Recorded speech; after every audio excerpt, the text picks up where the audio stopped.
Hello everybody, welcome to the Football Daily Weekly. Good to have you with us. The Premier League is back. Oh yes indeed it is. Laurence is here to make sense of it, and so is Joel from MessiSeconds. Hey, how are you doing? It's an absolute pleasure to have you here. It's a pleasure to be on. It really is. These are the 5 talking points from pre-season that we're going to talk about right now for you.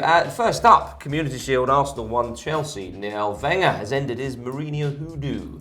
Or has he, Joel? Well, he has. He beat him.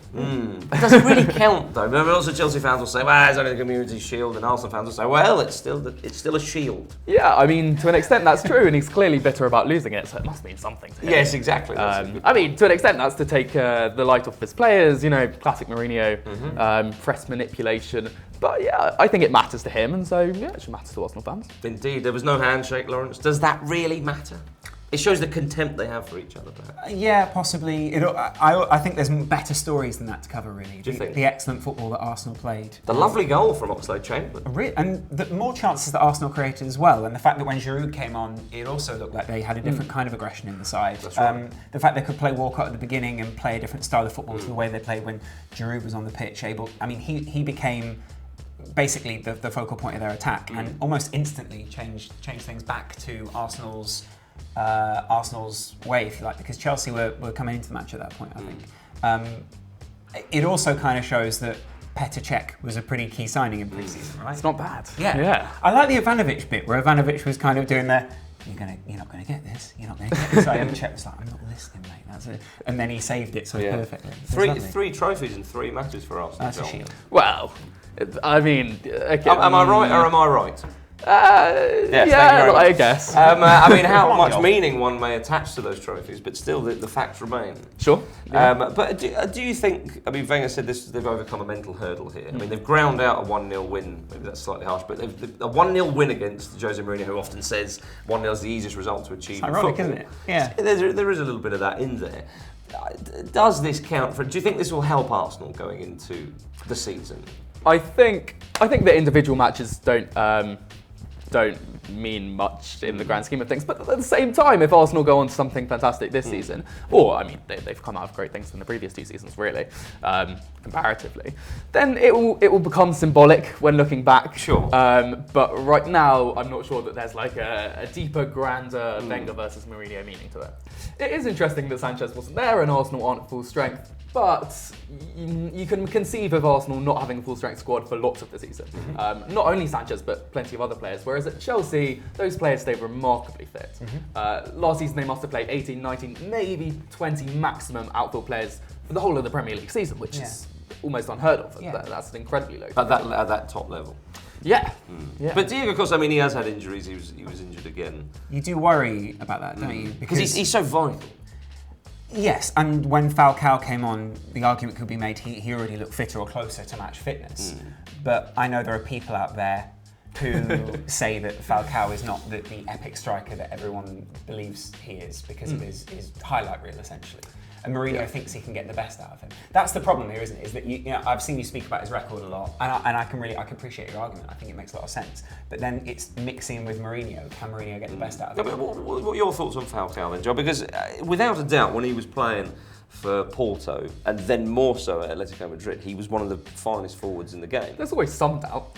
That's true. There's always some doubt. I think that at Atleti and Porto, he was a wonderful striker, and there is very little questioning of it.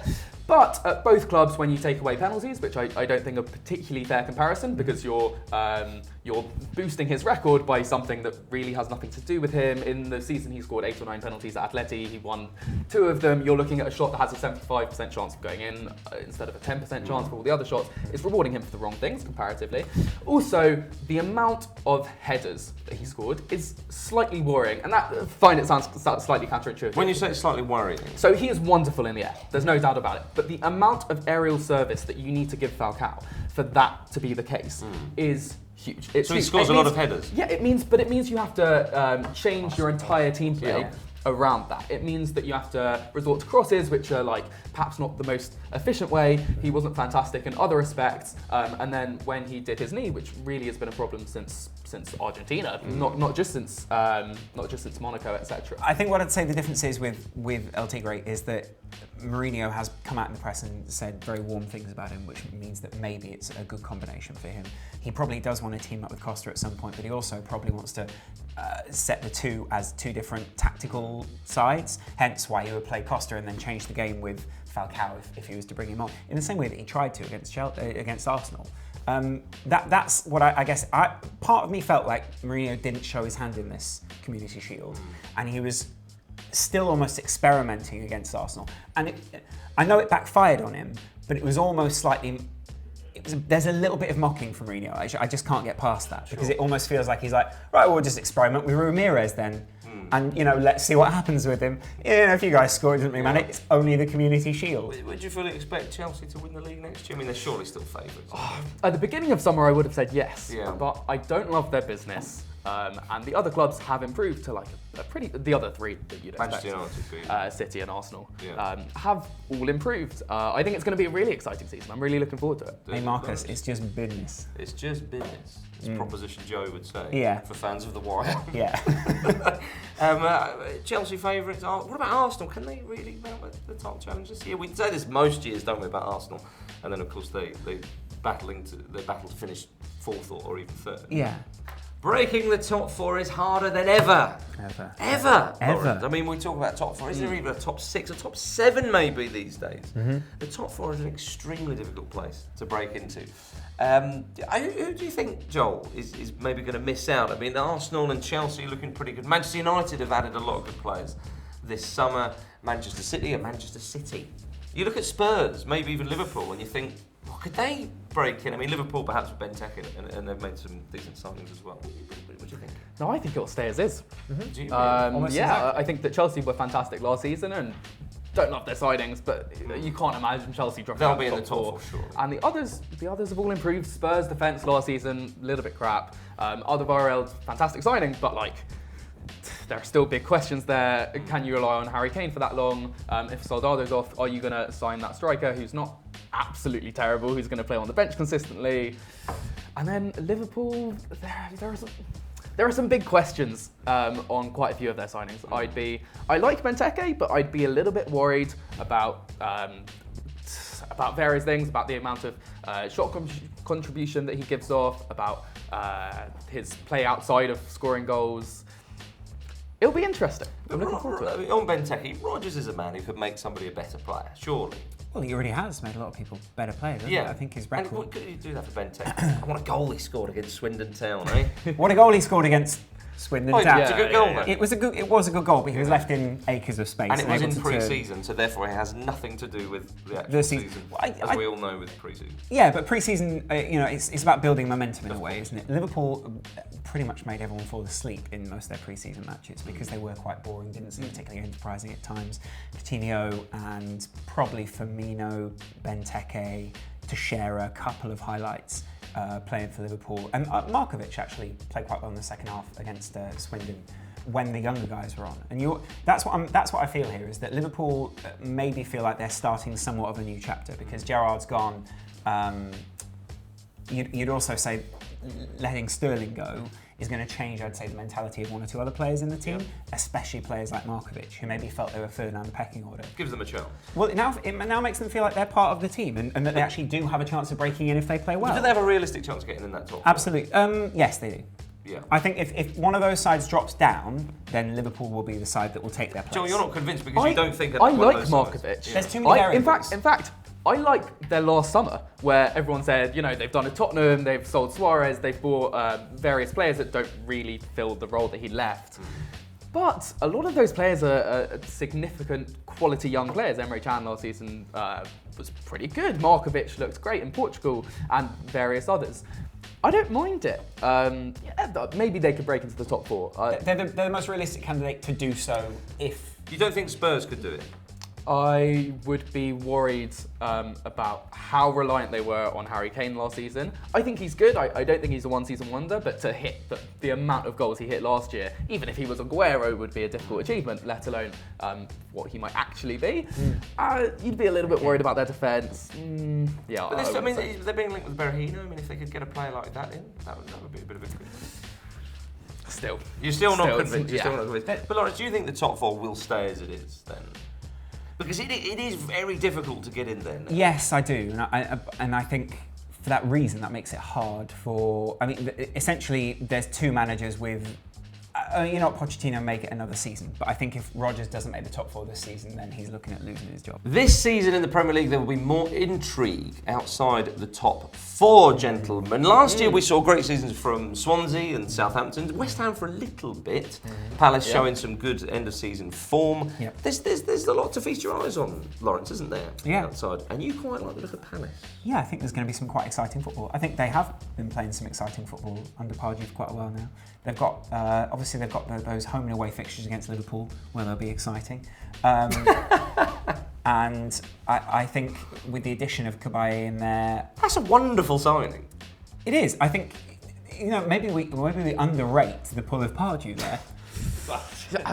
Maybe. Yeah. I mean, it would have been... There's a joke in there somewhere. Well, I think it would have been unusual to see Palace take an interest in him otherwise. Because he hooked up with him at Newcastle and he got really great performances out of him. When Pardew goes on the pool, he often gets what he wants. Yeah, so I'm told. Then there's also the performances of someone like Balassi next season. How well they're going to do at the back with Scott Dan Marshall in that defence, I think will be interesting. There's the worry that they'll fall away in the Pardew style. But then... I mean, you just think you can't really see Palace going down because there's too many teams who seem below them in the pecking order, and that perfectly suits Pardew because it's like you're below us in the pecking order. He's a bit like a bully, so he'll just really rag on those teams. What about his old club Newcastle? I mean, obviously had a terrible season last year, just about survived. They've got a proper manager in Steve McLaren, although some people are not convinced by him.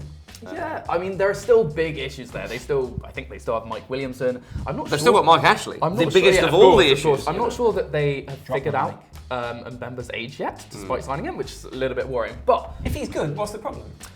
Because I mean, he might be like.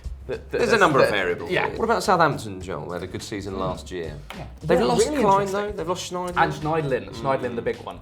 You would have said that before with some of the big Southampton losses that have happened in previous seasons, and they've come back and done incredibly against a lot of people's expectations. I think Schneiderlin's a wonderful player. I don't know why other clubs weren't more interested in him than they turned out to be in the end.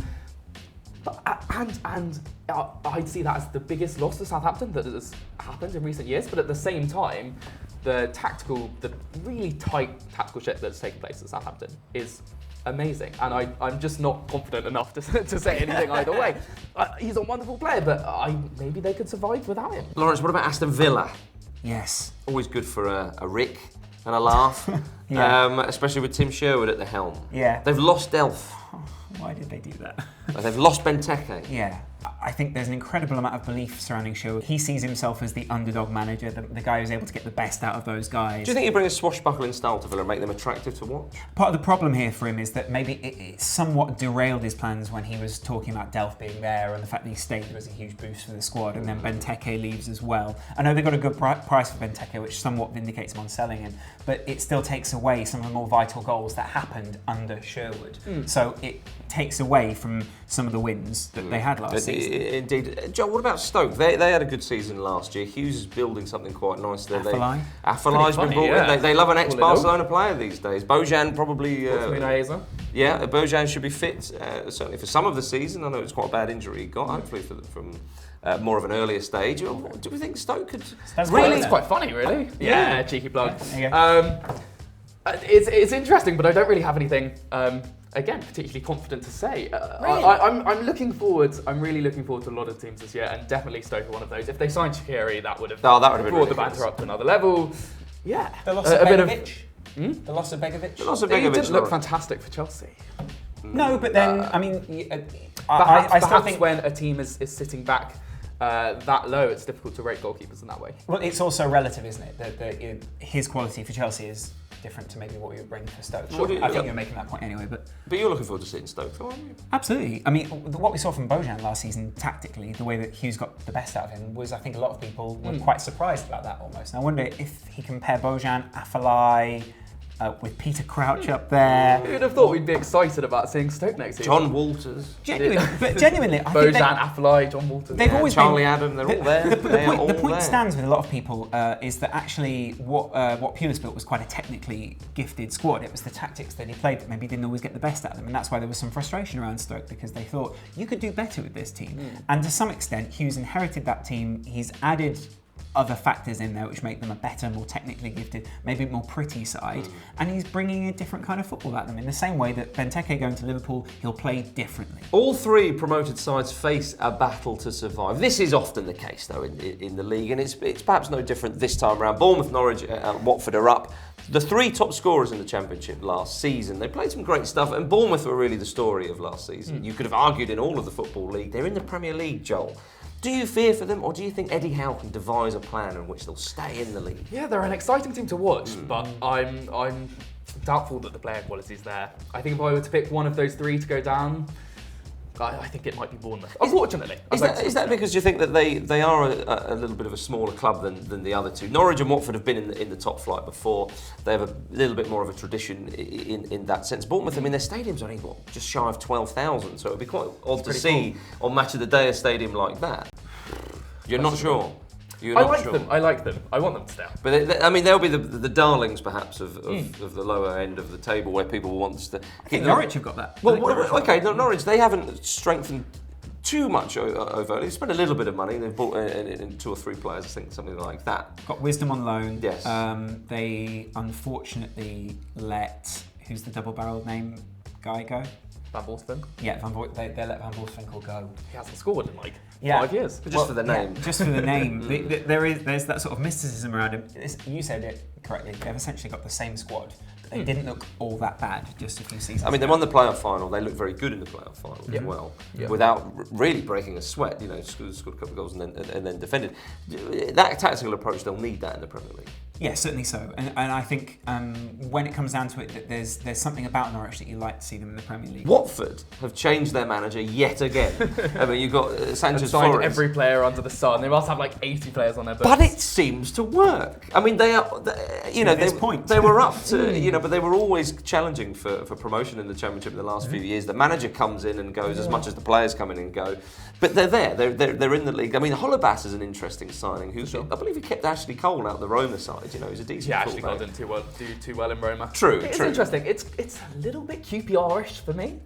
Slightly Not with the loan different, signings, but a little bit getting more so measured, many maybe. players and hoping that some of them Slightly more pull it measured, off. though. I mean, QPR was Possibly. throwing enough. We're not talking about Kranjgar, etc. Christopher Samba, 100k a week, 80k a week, whatever in January. Yeah, it's interesting. It's a little bit Chelsea-ish, which is cool. The fact that they own Udinese. So you're comparing them to Chelsea and QPR? Yeah, Differing fortunes there are lots, last year. and Udinese as well, where the owners obviously own that club as well, and have kind of decided that the Premier League is just more profitable, and so they want to put more and more into Watford. Yeah. So yeah, maybe you can see with that backing. John, who do you think has got the most chance of surviving the Premier League? I want to say Bournemouth. Yeah. I'd love to see them stay up. Say it then. I also, but I'm not sure it will happen. Okay. I think Norwich and Watford. could Oh, start wow. Yeah. I mean, obviously it's difficult, and probably that won't be the case. But they've both got, all three of them have the potential. We're thinking Norwich. Is that? Yeah, but is that because we're judging the other teams around me? You think Leicester might go down? It was your prediction. Yeah, Bournemouth, Leicester, Aston Villa could crash. West Ham. If something really bad happened at Swansea. Well, a little bit of hope for Norwich, as Alan Partridge would say. The top leagues around Europe this season will be as you were. Not too much movement right at the number one position.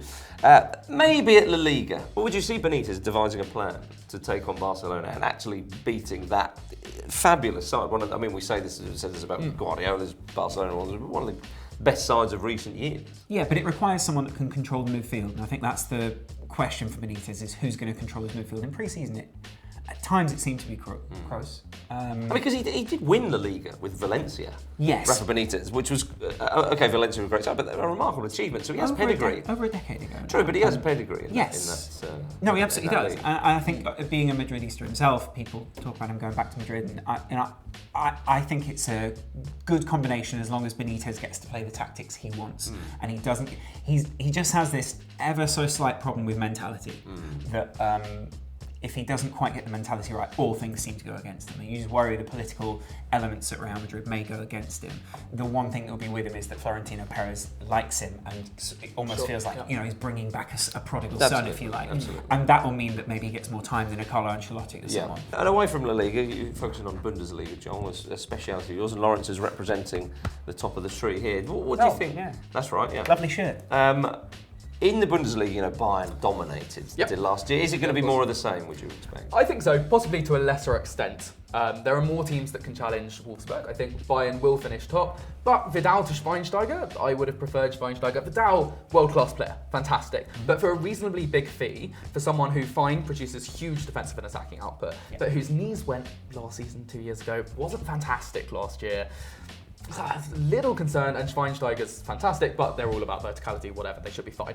Too much was made of Dortmund's fall last season. Some Aubameyang's good, whatever, but Lewandowski and Götze were huge misses. And Royce, maybe some questions over, although people in the comments won't like that. And Mönchengladbach have looked like they drop off for a number of years, but like it's been 4 years and they've been absolutely fine, so you wouldn't really expect them to. Wolfsburg, apart from Bas Dost, who's hugely overrated, are building a good side. Yeah. It'll be interesting. It's not just about that top. Not just about the top, but when in Serie A, Laurence. Yes, it is all about the top. Well, Juventus dominated and have done for a good few years. And I think they will do again, just because there's no one in there that you see particularly challenging them. I know Roma with the hope last year, but they did fall away. Yeah, and you just wish that Roma had gone longer last season. But even then, you sort of think it was pretty much not a one-season thing, but they won't be as strong this year. Yeah. And that belief that was initially with them will now have gone because of the way Juve were so dominant. I'd say there's a lot of belief standing in the Inter camp because... I was going to say, what about the Milan For the side? title? Not for the title, but to get further up. I think they'll be looking, especially as AC are on the wane, or not on the wane, but not as good as they used to be. It gives them the dominance in that city, and there's almost like there's something that Inter almost feel vindicated. You know that they were not the huge spending side that AC were at one time, or they didn't spend as much. They did spend a ridiculous amount of money at one point. You know, they under Mourinho they did have a great squad there, and they managed to win that. I think that they'll do way better. I think they'll finish second this season. Inter? Yes. Second? That's big. Lazio doing well, Napoli doing well. Fiorentina? I think they'll get points against Napoli, and I also think they'll take points against Lazio. I think that is what will make them finish second. In France, with PSG probably about to sign Di Maria, you would very much expect PSG to win that. So is Serie A the league that surprise could happen? You would have expected greater PSG dominance last season, and it didn't really happen. Right. But then you would have thought Lyon would be challenging Liga, and everyone was like, they'll do well, and then... And Marseille were doing very well, and Marseille sold everyone, so maybe not next season. Exactly. But that's classic Bielsa Lyon stuff. need to make some signings, according to a lot of European journalists. Yeah. So PSG will dominate that league again, according to... So we think Serie A is the one that Yes. Most hope for a little bit of change at the top, but ultimately we think Juventus will win. Juventus will win it, but I still think we're also looking at the changing coefficients in Europe, and if Italian and German sides do well this season in Europe, that could see a shift away from English sides even more. Might I suggest that whilst we're on the subject of the top leagues around Europe, I think with Hearts back in the Scottish Premiership, I think Celtic could be in a bit of trouble finally. Yes. Finally. Thankfully. There we are, ladies and gentlemen. It's been an absolute pleasure, Joel, to have you on. Really do check out MessiSeconds, in which you'll find the twinkly-eyed Joel. And Laurence, has been an absolute pleasure, as always. Thanks. Very good man. Thank you very much for turning up and buying colours. Sorry? Oh no, he was doing that. It looked like we were going for a little handshake, but I was just rubbing him on the back. Yeah, which is let's just always preferable. Yeah? Thank you very much for watching. Do get your comments in below. Be nice. And don't say anything to anybody that you wouldn't say to them in the face. We'll be back. Bang! We'll be back soon enough. Do stay tuned to the Football Daily.